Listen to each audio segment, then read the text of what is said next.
Today we're going to draw this portrait. I really wanted to draw this portrait because I liked the profile. It's a really interesting profile, and the photo was taken at a really interesting angle that was sort of not a perfect profile because you can see a little bit of her right eye, and it's also kind of looking up just a little bit. So I thought that was really interesting. And I also really liked that this photo is pretty light colored. There aren't any harsh shadows. The hair is really light in color, and so are the eyes. So I thought it would have some really nice, muted colors, which would be fun to work with today. I got this photo from the Museum app by Sketchy. In case you aren't familiar, that is an artist network where we share reference photos and then we draw from them, and they are free for any artist to use in their artwork. And it leans portrait, but it has other photos in there as well. And honestly, I like it because it's a very healthy social media. It's all artists. Everyone is so encouraging. They provide really helpful critique and feedback because they know what they're talking about. It's really cool. It's a really healthy, inspiring place to be. And I also think it's really interesting to see how different artists portray the same subject. It's something that I'm really appreciating right now as I've re-entered figure drawing is when the model takes a break, you walk around the room and you see everyone else's drawings, and it's so cool to see how everyone, sees the subject so differently. And it's the same with Sketchy because everyone's working from similar reference photos, or they can potentially. So it's cool to see how different artists interpret it differently because we are so unique and our artwork is our own signature. And related to that, I wanted to talk a little bit about competition. I went to my kids' high school art exhibit, and it just reminded me of competitions. And, when I was a kid, I was put in tons of art competitions.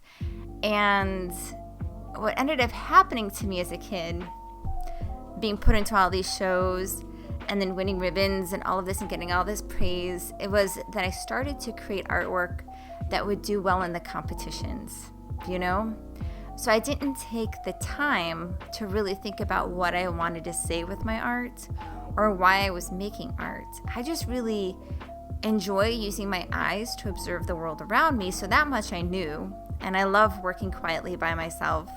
And so I naturally loved the creation part of it, but I didn't really think about what I wanted to say with my art. And then when I went to art school, I went to the School of the Art Institute of Chicago, which is a very conceptual school. And I actually toured through it a couple times recently with my kid because they were considering art school. And it's, still the same philosophy, which is a good one. They're really focused there on saying something with your art. And so for them, that's priority over technique. And medium is, what are you going to say? What is your concept for your work that you're producing? So yeah, when I was young, I entered all these competitions, and I ended up making my art for the judges so that I could place and win. And then I was seeing online artists posting their rejection letters for things, and I was, applauding them because we need to normalize being rejected. I think so often we only see the acceptance letters that artists receive, or the press, or the accolades they get, or the grants they receive, and we don't realize that, at least for me, I only receive 1/4 of the things I apply for. And sometimes I know that's going to be the case. I'm not afraid to apply for things and be rejected. So I'll shoot and I'll apply for things that are sort of pie in the sky. I don't think I'll ever get it. But if there's no application fee, I figure let's give it a shot and see. But something that I want to point out, because I've sat on the other side of the table, and I've been a gallery director before, and I've been an arts administrator. I've worked in museums. I've worked in galleries. I've been the one to mail out those rejection letters and to send them and email people saying, sorry, we can't accept your work. And I know that there are many reasons why people get rejected, and it's typically about space and how much space they have. And you have to remember that any of those things, they're also curating on their side.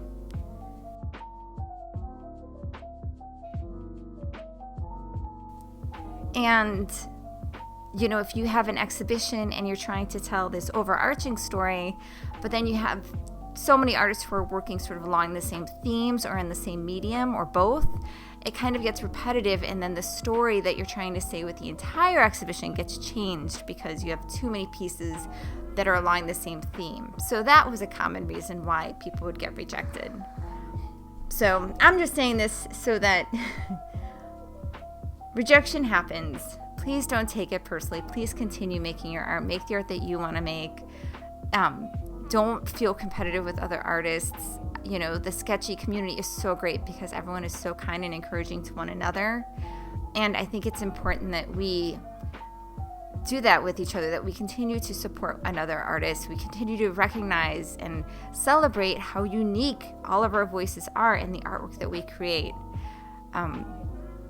Sometimes I go online and I'm, as cheesy as it sounds, I'm overwhelmed and honored that I get to see the beautiful artwork that other people get to make. So yeah, just I wanted to share a little bit about competition and our role as artists within our art community and being each other's cheerleaders and support system. Okay, well, thank you so much for watching. If you enjoy videos like this, please consider subscribing. Wishing you all the best.